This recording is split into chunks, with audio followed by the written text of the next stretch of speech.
Saya sungguh mengapresiasi kalau saya boleh bicara di sini. Kita tidak melihat suku, agama, dan ras. Saya melihat Joshua ini sebagai jujur aja banyak berjasa bagi negara ini. Disadari atau tidak disadari. Kenapa? Saya sejak balik ke Indonesia 10 tahun yang lalu sudah 2 kali jadi korban kriminalisasi Polri. Saya melihat sendiri di situ ya. Jadi ketika saya melihat Brigadir Joshua itu meninggal, berita yang saya baca adalah penuh dengan kejanggalan. Jadi dia diberitakan 3 hari setelahnya, terus CCTV hilang. Di situ saya sudah melihat bahwa semboyan yang digembar-gemborkan oleh Polri itu tidak ada. Ketika dibilang presisi, ya kan, di mana transparansinya itu saya lihat tidak ada di situ ya. Jadi banyak sekali kata-kata yang dibilang oleh Pak Kapolri itu berupa kebohongan. Makanya saya bilang di media, saya bilang Kapolri selama ini masih pepesan kosong. Kalau dibilang tajam ke atas, tumpul ke bawah. Dan bicara tentang tadi yang Pak Refli Harun bilang, saya mengalami. Saya sudah dilaporkan lebih dari 20 laporan ITE, pencemaran nama baik, penghinaan terhadap penguasa. Padahal selama ini yang saya lakukan adalah memberikan kritik yang membangun kepada Polri.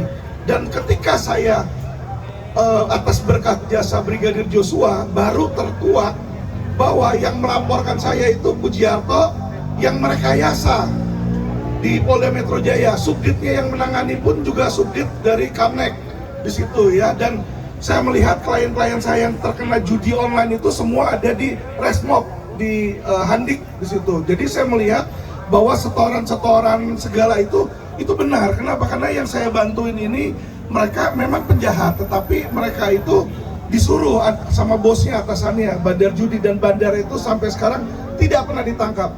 Nah, jadi saya melihat bahwa di balik duka cita yang dialami oleh keluarga dari Brigadir Joshua, percayalah bahwa anak bapak dan ibu ini sudah berjasa buat negara. Karena kalau tidak ada tentang Joshua di sini, tidak akan terkuak bahwa ternyata yang merekayasa kasus penyidikan Joshua sama juga merekayasa dan membuat korban masyarakat lain di situ. Dan yang terakhir saya cuma mau minta bahwa sekarang di Indonesia ini sangat sulit untuk mencari keadilan antara kita punya kekuasaan, punya uang untuk nyogok, atau viral di situ berita. Nah, yang saya takutkan adalah Fedy Sambo ini dulu adalah Dirtipidum.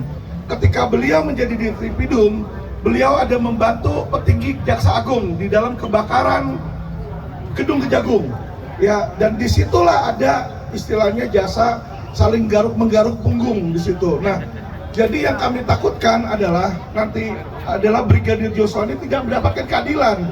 Kalau kita bicara equality before the law itu adalah hukumannya setimpal untuk perbuatannya, ya kan. Jangan sampai yang terjadi dengan Brigadir Joshua terjadi dengan laskar kilometer 50 ya, yang dimana dieksekusi. Kita tahu penuh kejanggalan juga, hilang CCTV, tapi ternyata nanti orang-orangnya dibebaskan dengan alasan overmark atau alasan pemaaf lainnya. Itu yang saya rasa seluruh rakyat Indonesia wajib kawal. Jangan sampai seorang ibu sudah susah-susah melahirkan anaknya, ya kan, berjuang untuk pemerintah menjadi polisi. Coba bayangin kalau kemarin masyarakat gak teriak, tidak ada rekan Kamarudin berteriak di situ, apa yang akan terjadi? Beliau mungkin dicap sebagai pejinah atau peleceh, ya kan? Nah, ini loh yang saya melihat nih sangat berbahaya. Karena kenapa? Fitnah itu lebih kejam daripada pembunuhan. Seseorang yang berjasa bukan jadi berjasa, malah bisa dibilang sebagai penjahat.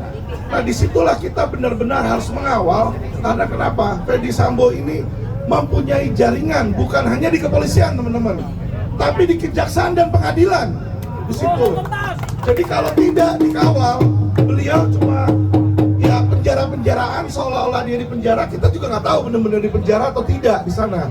Ya, jadi jangan sampai itu terjadi kepada anak bangsa, putra-putri Indonesia. Itu yang saya inginkan. Terima kasih, teman-teman. Terima kasih, Bang Albin.